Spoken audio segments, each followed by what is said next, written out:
এই মুহূর্তে big breaking, ফের বিতর্কে মন্ত্রী ফিরহাদ হাকিম এর আগে একাধিকবার বিতর্কিত মন্তব্য করেছেন, এবার দেশপ্রেম নিয়ে প্রশ্ন তুলছেন ফিরহাদ হাকিম। দেখুন কি ব্রেকিং এই মুহূর্তে, big news, big breaking, Bharat বিরোধী মন্তব্য ফিরহাদ হাকিমের। ফিরহাদ হাকিম কি বলছেন? ফিরহাদ হাকিম বলছেন উস্কানিমূলক মন্তব্য দেওয়া হয়েছে ভারতের দিক থেকেও।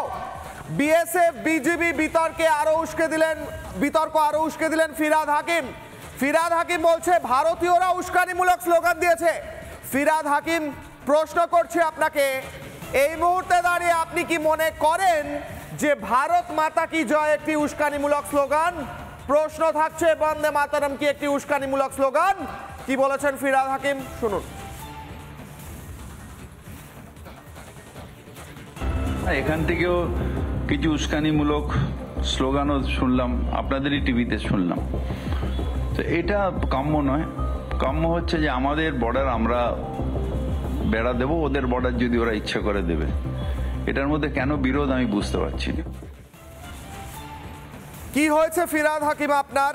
কি হয়েছে আপনার? হঠাৎ করেই আপনি দেশ বিরোধী মন্তব্য করছেন। আপনি বলছেন সংখ্যালঘুদের সংখ্যাগুরু হতে হবে। আপনি বলছেন যে যারা ইসলাম ধর্মে জন্মগ্রহণ করেনি তারা দুর্ভাগ্য, তাদের অন্যান্য ধর্মের মানুষদের দুর্ভাগ্য, তাদেরকে ইসলামে নিয়ে আসতে হবে। আপনি বলছেন ভারত মাতা কি জয় যারা বলছে কিংবা বন্দে মাতরম বলছে তারা নাকি উস্কানিমূলক স্লোগান দিচ্ছে। কেন আপনি ভারত বিরোধী মন্তব্য করছেন ফিরহাদ হাকিম? প্রশ্ন করছে গোটা দেশের মানুষ। এই বিষয় নিয়ে কি বলছেন বিরোধী দলনেতা শুভেন্দু অধিকারী, শুনবো। ফিরহাদ হাকিম যিনি দাওয়াতে ইসলাম দিয়েছিলেন, যে ফিরহাদ হাকিম 50% লোককে উর্দু বলতে আহ্বান করেছিলেন, যিনি বলেছিলেন আমরা 33%, 50%। ফিরহাদ হাকিমকে তো মন্ত্রিসভা থেকে বরখাস্ত করে ওকে এনআইএর হাতে তুলে দেওয়া উচিত। শুভেন্দু অধিকারী বলছেন ফিরহাদ হাকিমকে বরখাস্ত করে মন্ত্রিসভা থেকে এনআইএর হাতে তুলে দেওয়া উচিত, কারণ তিনি দেশ বিরোধী মন্তব্য করছেন। এই গোটা বিষয় নিয়ে কি বলছেন জগন্নাথ চ্যাটার্জি, শুনবো। জনাব ফিরহাদ হাকিম ভারতীয় সীমান্তে বিএসএফ বেড়া দিতে চাইলে তার সঙ্গে যদি ভারতীয় নাগরিকেরা ভারত মাতা কি জয় আওয়াজ তোলে, তার বিরোধিতা করছেন।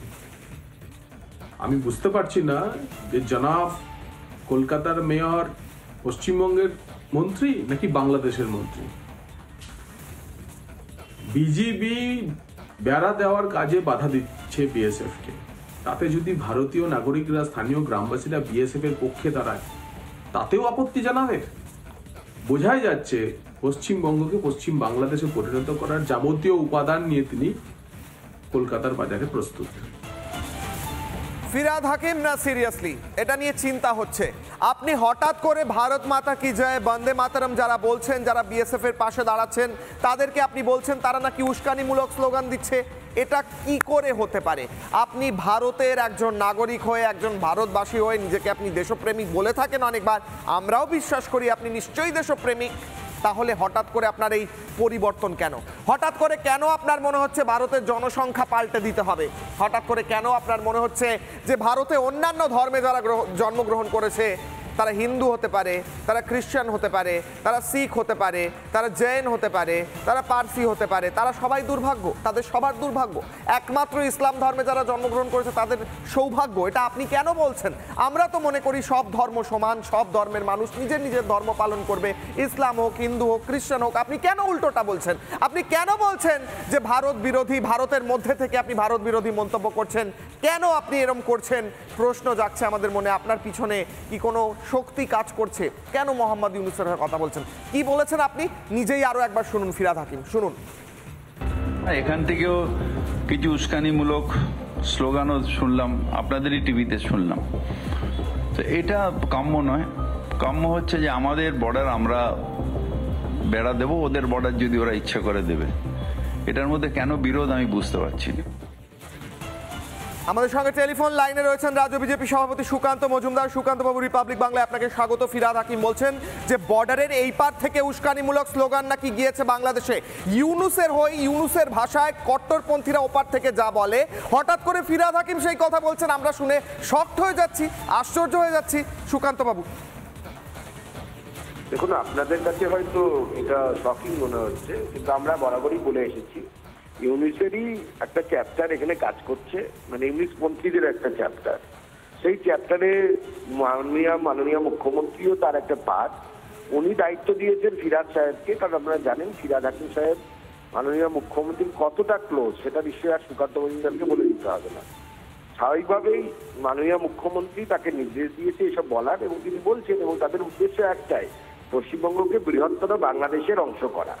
যে সমস্ত তৃণমূল কংগ্রেসের সমর্থক নেতৃত্ব এখনো হিন্দু যারা আছেন, যারা নিজেদেরকে হিন্দু মনে করতে গর্ববোধ করেন, তাদের ভাবা দরকার যে তারা আর কতদিন তৃণমূল কংগ্রেসটা করবেন।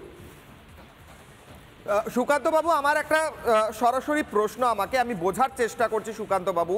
একদিকে ফিরহাদ হাকিম বলছেন যে যারা ইসলাম ধর্মে জন্মগ্রহণ করেনি তাদের দুর্ভাগ্য, আবার উনি বলছেন ভারতের জনসংখ্যা পাল্টে দেবেন, এবার উনি বলছেন ভারত থেকে উস্কানিমূলক মন্তব্য নাকি করা হচ্ছে বাংলাদেশের দিকে।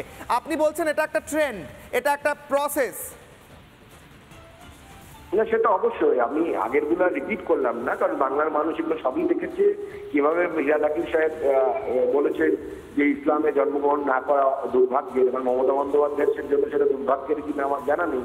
সুকান্ত মজুমদার এবং আমরা এত গর্ববোধ করি আমরা হিন্দু হিসেবে জন্মগ্রহণ করেছি তার জন্য, এবং আমরা গর্বিত হিন্দু, ঠিক যেরকম বিবেকানন্দ মনে করতেন। এবং আমরাই একমাত্র সংস্কৃতি যেটা গোটা পৃথিবীতে শান্তির পথ দেখাতে পারি। তো স্বাভাবিকভাবে ফিরহাদ হাকিম সাহেব একের পর এক এই ধরনের বক্তব্য যেটা বলছিলেন, নতুন কিছু নয়, এগুলো সবই প্ল্যান, এবং সেই প্ল্যান হচ্ছে বৃহত্তর বাংলাদেশ তৈরি করা, যাতে যার অংশ হবে পশ্চিমবঙ্গ তথা কলকাতা। অনেক ধন্যবাদ সুকান্ত বাবু। সুকান্ত মজুমদার বলছেন এটা একটা বৃহত্তর প্ল্যান, এবং সেই প্ল্যানের অংশ হচ্ছে বৃহত্তর বাংলাদেশ তৈরি করা। সুকান্ত মজুমদার অত্যন্ত গুরুত্বপূর্ণ এবং বিস্ফোরক কথা বললেন, কিন্তু শুধু ফিরহাদ হাকিম নয়, ফিরহাদ হাকিমের পাশাপাশি মোহাম্মদ সেলিমের বক্তব্য শোনাবো পরবর্তী খবরে। তবে তার আগে রাজাগোপাল ধর চক্রবর্তী কি বলছেন এই গোটা বিষয় নিয়ে শুনবো। ভারতের ভেতরে এমন অনেক মানুষ রয়েছেন যাদের চিন্তা ভাবনা স্বপ্ন সব অন্য দেশকে কেন্দ্র করে। যেটা ঘটেছে মালদাতে, সেখানকার মানুষ, সাধারণ মানুষ, তাদের কিছুই নেই, তাদের কাছে খালি স্লোগান আছে, স্বপ্ন আছে। যে স্লোগান দিয়ে দেশ স্বাধীন হয়েছে, বন্দে মাতরম, সেই স্লোগান দিয়েই কিন্তু তারা আমাদের যারা সেনাবাহিনী বা বর্ডার সিকিউরিটি ফোর্স আছে, তারা যখন সেখানে কাঁটাতাড়ির বেড়া লাগাতে যাচ্ছে, সেই স্লোগান দিয়েই তাদেরকে তারা অভিবাদন জানিয়েছে বা নিজেদের ঐক্যবদ্ধ করার চেষ্টা করেছে। এর মধ্যে ভারত বিরোধিতা উনি কোথায় খুঁজে পেলেন আমি জানি না। নানা ধরনের কন্টেন্ট দেখার জন্য লাইক করুন, শেয়ার করুন আমাদের ফেসবুক পেজ, সাবস্ক্রাইব করুন আমাদের ইউটিউব চ্যানেল। পাশাপাশি অন্যান্য ব্রেকিং নিউজের জন্য অবশ্যই চোখ রাখুন রিপাবলিক বাংলায়।